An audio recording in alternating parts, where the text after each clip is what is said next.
आप लोग कर क्यों रहे हैं ऐसा? मैंने कहा क्या है? अरे तुम देख उठा है ना, जाओ रस्सी लेके आ, इसके पैर बंद करते हैं इसकी खातिरदारी। आप लोग ये गलत कर रहे हो। मैं कोई गुंडा नहीं हूँ, मैं कोई बदमाश नहीं हूँ। बात करो जल्दी।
इंस्पेक्टर साहब, चीख बहुत रहा है, कपड़ा तो डालो। कपड़ा डाल के बोले, मैं बताता हूँ।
आप लोग यही सोच रहे होंगे कि मैं शायद कोई टेररिस्ट हूँ, कोई अपराधी हूँ। मैंने शायद कोई बहुत बड़ा जुर्म किया है जिसकी वजह से ये पुलिस मुझे बेरहमी से मार रही है, मुझे टॉर्चर कर रही है। पर मैं कोई अपराधी नहीं हूँ, ना ही कोई टेररिस्ट हूं। मैं तो एक पादरी हूं जो कि आपके ही आसपास के किसी शहर, कस्बे या गांव में रहने वाला होगा। मेरे जैसे कईयों पादरियों के साथ, मिशनरीज के साथ और ईसाइयों के साथ दुनिया की सबसे बड़ी डेमोक्रेसी यानी हमारे देश में यही हो रहा है। पादरियों को जेल में डालना, आए दिन उन पे धर्मांतरण के झूठे आरोप लगाना, उनको टॉर्चर करना, it became a new normal. Manipur के बारे में तो सुना ही होगा। 357 चर्चेस और पादरियों के घर जलाकर खाक कर दिए गए और किसी नेता ने उस पर ना ही कोई अफसोस जताया, ना ही उसकी निंदा करी। जिनको कुकी महिलाएं बोला जा रहा है वो असल में कुकी क्रिश्चियन महिलाएं हैं जिनको नंगा करके परेड करवाई गई और बाद में गैंग रेप कर दिया गया। उनमें से एक लड़की केवल 21 साल की, जो अभी तक अपने सदमे से बाहर नहीं आ पा रही है। कन्वर्जन बिल पास करवा के पादरियों से, मिशनरियों से, ईसाइयों से एक अलग तरीके की दुश्मनी निकाली जा रही है। और उनका अपराध केवल इतना है कि वो एक ऐसे ईश्वर के उपासक हैं, एक ऐसे ईश्वर को मानते हैं जो असल में हिंदुस्तान में कभी पैदा नहीं हुए या फिर उनकी रचना हिंदुस्तान में नहीं की गई। वो एक विदेशी ईश्वर है और ये एक बहुत बड़ा अपराध बन चुका है ईसाइयों के लिए कि वो कैसे हिमाकत कर सकते हैं एक विदेशी ईश्वर को मानने की। और ऐसे कितने पादरियों को आए दिन जेल खानों में डाला जा रहा है, कितने मिशनरीज को सताया जा रहा है, कोई उनकी सुनवाई नहीं है। सब उनके विरोध में है, चाहे सरकार है, चाहे पुलिस है, चाहे प्रशासन है। ईसाइयों के खिलाफ नफरत और हेट क्राइम हमारे देश में आम बात हो चुकी है। कभी कोई चर्च में घुस के मूर्तियां लगा देता है, कभी कोई हनुमान चालीसा पढ़ देता है, कभी कुछ और ऐसा कर देता है भगवे झंडे लगाकर या कुछ और करके कि ईसाइयों को आए दिन इस देश में ये महसूस हो रहा है कि क्या वो इस देश के नागरिक नहीं है, क्या वो जीएसटी नहीं पे करते, क्या वो रोड टैक्स नहीं दे रहे, क्या वो इनकम टैक्स नहीं दे रहे, या वो दूसरी फॉर्मेलिटीज़ पूरी नहीं कर रहे। जब वो सब कुछ कर रहे हैं तो फिर इतना भेदभाव कैसे हो सकता है कि आज उन्हें अपने ईश्वर को मानने की और उसका प्रचार करने की कोई स्वतंत्रता नहीं। और ये अन्याय जो हमारे देश में हो रहा है, बस उसी अन्याय का मैं भी शिकार हूँ।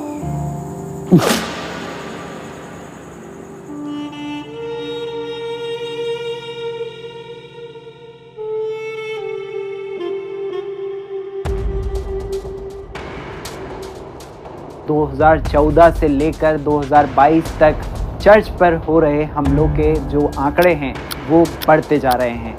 पास्टर सतेन बोलते हैं कि हाँ, मेरे पास परमिशन है और उनके पास हाई कोर्ट से परमिशन थी, तो उन्हें चर्च में आए लोगों ने पीटना शुरू कर दिया।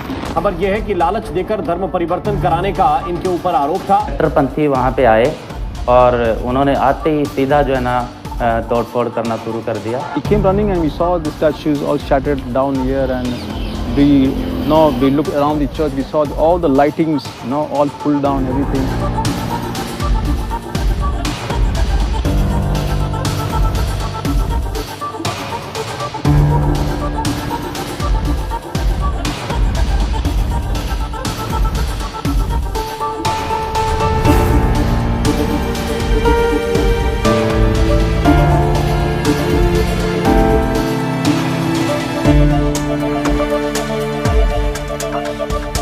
हमें लग ही नहीं रहा था कि हम लोग इंडिया में रह रहे हैं। हमें ऐसे लग रहा था कि जैसे पता नहीं हम कहीं और किसी मुल्क में हैं, हम लोग तो इंडियन है ही नहीं।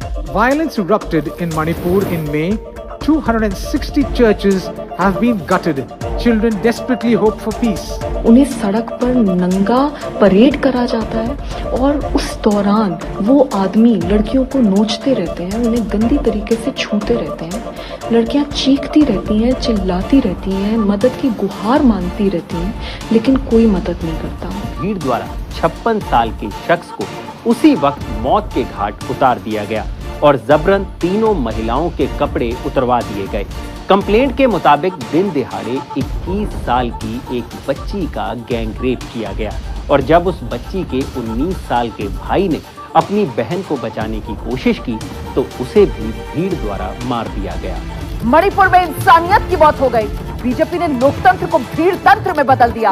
मल्लिकार्जुन खड़गे कह रहे हैं प्रधानमंत्री की चुप्पी को देश माफ नहीं करेगा। तो भाई साहब क्या करना है इस आरबीसी का? आरबीसी मतलब? अरे भाई साहब आरबीसी नहीं पता? नहीं। Rice bag convert.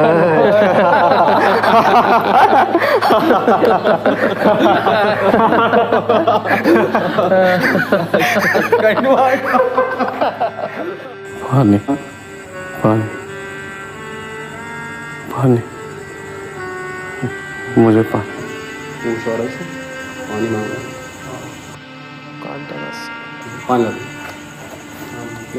मुझे पानी चाहिए।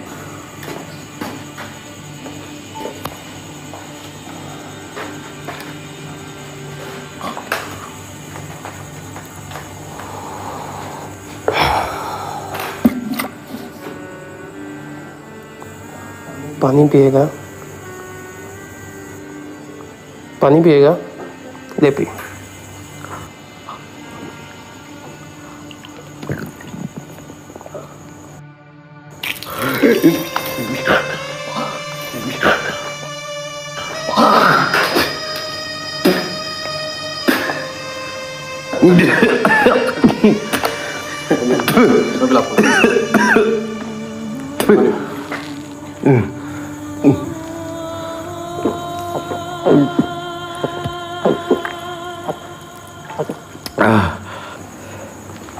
अरे भाई साहब ये हंसी मजाक छोड़ो, ये बताओ क्या करना है इसका?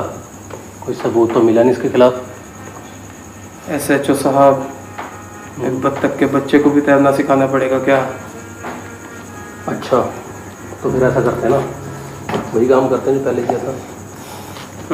ऐसा करता हूँ 5 लाख रुपया लेके जहाँ ये प्रचार करता है चर्च में, इसमें रख देते हैं और कुछ देवी देवताओं की टूटी मूर्तियाँ ले जाएंगे और वहाँ डाल देंगे और बोल देंगे कि ये हमारे देवी देवताओं का मान करता है और 5 लाख रुपया इसने रखा हुआ था गरीब जो हमारे बोले वाले हिंदू हैं उनका धर्मांतरण करने के लिए। बस सिंपल। हमने ऐसे किया था, कम से कम 10 साल के लिए अंदर जाएगा, हिम्मत नहीं किसी की निकाल पाई। बताओ। SHO याद रखो ये तुम गलत कर रहे हो। ईश्वर देख रहे हैं और इंसाफ करेंगे इस बात का। उस कसम को याद करो जो इस वर्दी को पहनने से पहले खाई थी ना, तुम उसके साथ बलात्कार कर रहे हो। ईश्वर देख रहे हैं, हंसने से कुछ नहीं होगा। न्याय करेंगे, याद रखना। कौन सा ईश्वर न्याय करेगा? देख रहा है ईश्वर जो खुद को नहीं बचा पाया वो न्याय करेगा मेरा? 3 किलो में जिसने अपने प्राण त्याग दिए वो यीशु बचाएगा तुझे? वो इंसाफ करेगा हमारा? तो यीशु मुझे क्या पूरी दुनिया को बचा चुके हैं अपना बलिदान देकर। ओहो, तो पादरी साहब हमें ईसाई बनाने की कोशिश कर रहे हैं।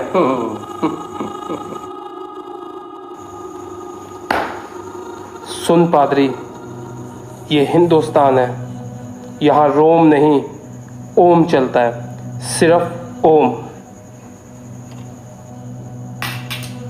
तुम लोगों के साथ यही तो दिक्कत है कि जिस ईश्वर का जन्म या रचना हिंदुस्तान में नहीं हुई, वो हिंदुस्तानियों का ना ही ईश्वर हो सकता और ना ही उद्धार करता। पादरी कहना क्या चाहता है? साफ साफ बोल। मैं तो बोल दूंगा, तुम लोग सुन पाओगे क्या? पादरी हमें प्रवचन दे रहा। पादरी जिस ठंडे से तेरी पिटाई की है ना, तेरे मुंह में डाल के पता नहीं कहाँ कहाँ से निकालूंगा, अंदाजा लगा सकता। तुम लोग बस यही कर सकते हो, सिर्फ यही कर सकते हो। तुम लोग सुन नहीं सकते, इसीलिए अपनी ताकत, अपनी वर्दी का गलत इस्तेमाल कर सकते हो। मारेगा तो मुझे मार ले, मारने के अलावा और क्या कर सकते हो तुम लोग? अब तो बेटा तुझे जरूर मारेंगे, लेकिन थोड़ी बातचीत कर लेते हैं।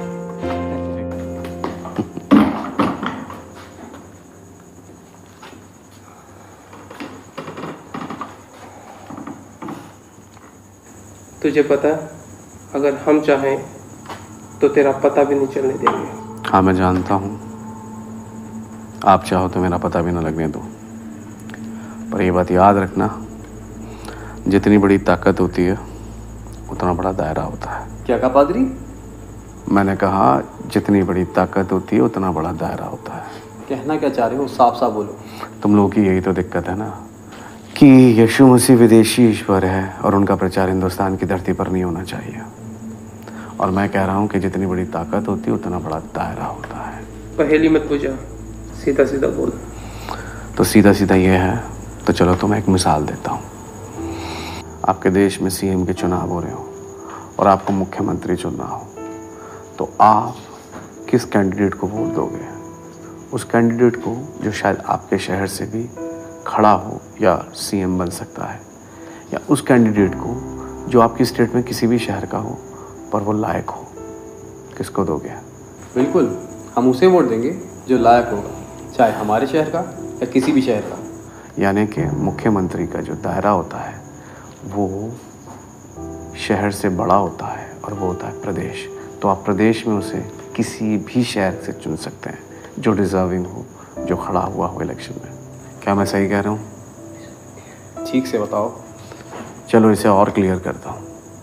मान लो कि अब पीएम के चुनाव हो रहे हैं और तुम्हें प्रधानमंत्री चुनना है, तो तुम अपनी स्टेट के बंदे को, जो कैंडिडेट होगा पीएम के लिए, उसको वोट दोगे क्योंकि वो तुम्हारी स्टेट का है।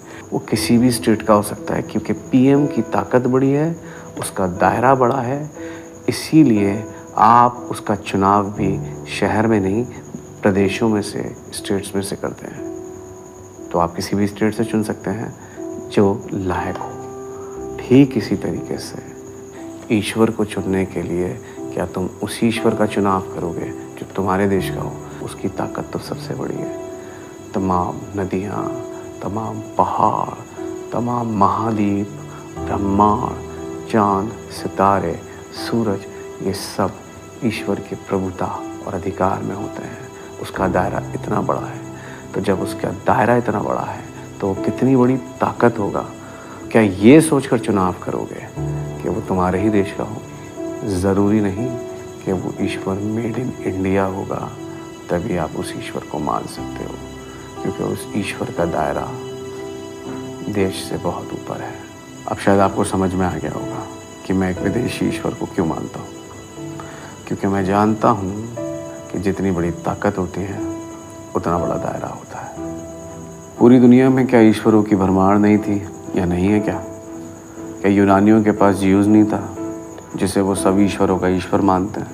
एटलस, जुपिटर, ओडीन, और क्या वाइकिंग्स नहीं मानते थे थोर को, जो कि बारिश और बिजली का ईश्वर है? क्या इन ईश्वरों की बड़ी बड़ी कहानियाँ नहीं हैं?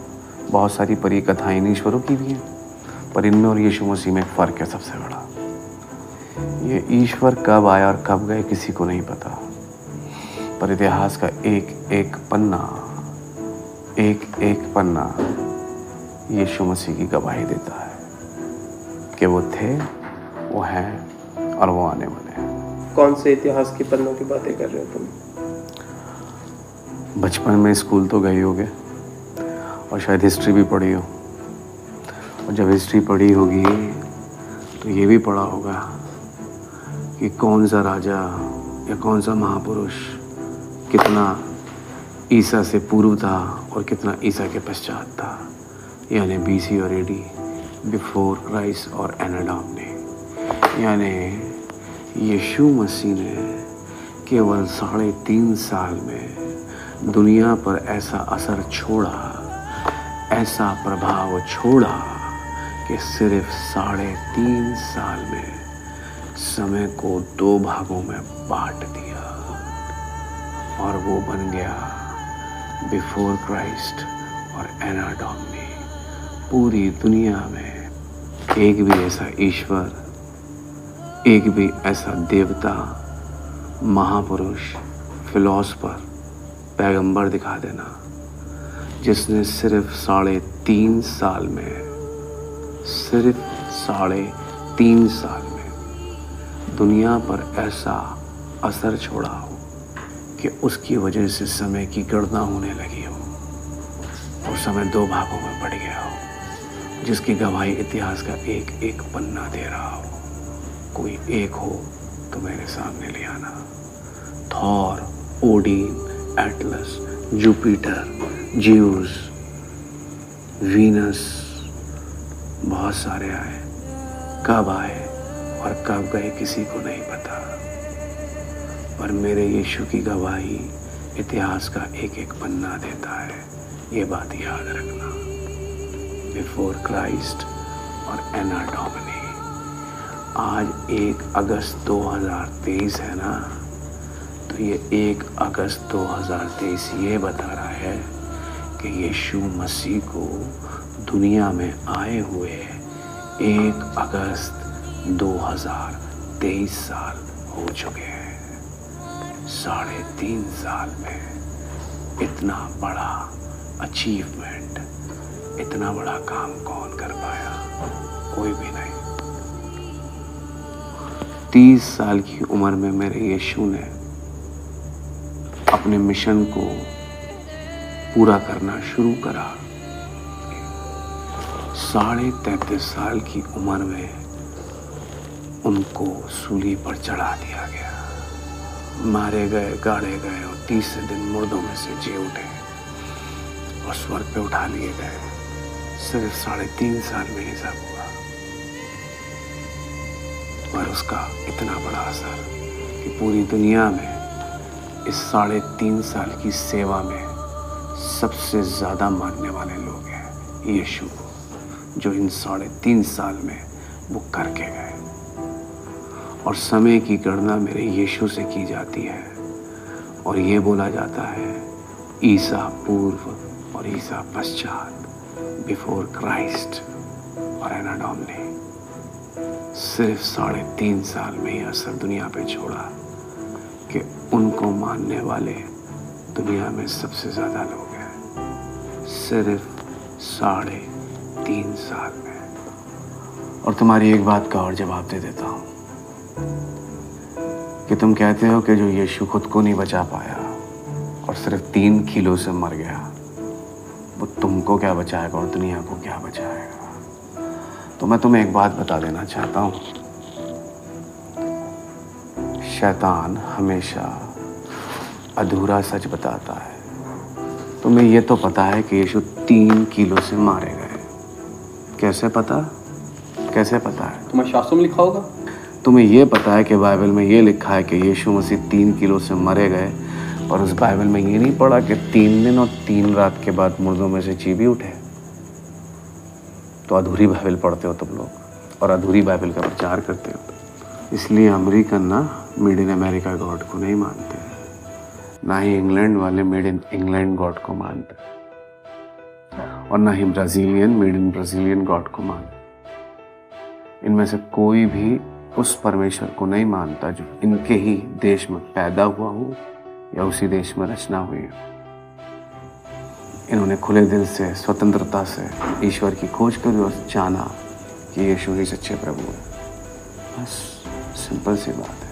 इन्हें समझ में आ गया कि ईश्वर का दायरा देश से बहुत ऊपर होता है और हम उसे किसी एक देश की सीमाओं में, किसी एक संस्कृति में या किसी एक भाषा में बांध नहीं सकते। हर धर्म तो पिंजरा है, पर यीशु नासरी है खुला आसमान, जो हर इंसान के लिए हुआ कुर्बान। मेरे मसीहा को एक भाषा में ना बांध। वो राष्ट्रों से भी बड़ा है। वो कहाँ एक देश में समा सकता है? वो राष्ट्रों से भी बड़ा है। वो कहाँ एक देश में समा सकता है? पर्वत भी जिसके सामने पड़ जाते बौने, क्या तू उसकी सरहद बना सकता है? वो है असीमित, वो है तारागणों से भी महान। मेरे मसीहा को एक भाषा में ना बांध। मेरे मसीहा को एक भाषा में ना बांध। हर धर्म तो पिंजरा है, पर यीशु नासरी है खुला आसमान। मैं एक विदेशी ईश्वर को नहीं मानता। मैं एक ऐसे ईश्वर को मानता हूँ, मैं एक ऐसे ईश्वर को मानता हूँ जिसकी प्रभुता में ये देश क्या दुनिया का हर देश आता है।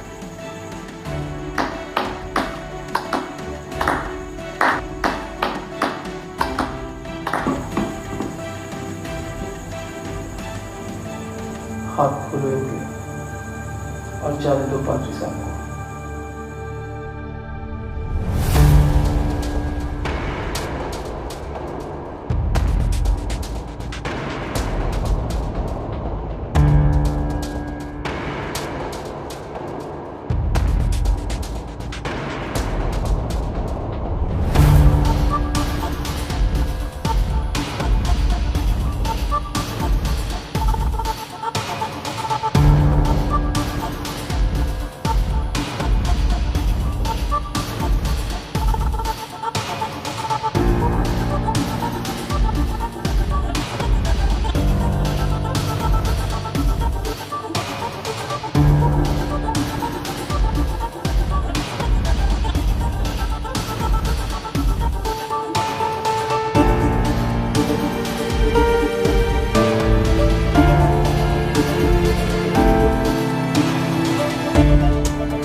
वो है एक पेड़, हर कौम हर देश जिसकी डाली है, जमीन मानो एक सुंदर बगिया और यीशु उसके माली हैं। चांद सूरज पहाड़ और नदियां, यीशु स्वर्ग और पृथ्वी के अधिकारी हैं। सिंहासन जिसका लगा स्वर्ग में, पैरों में है जिसके ये सारा जहान।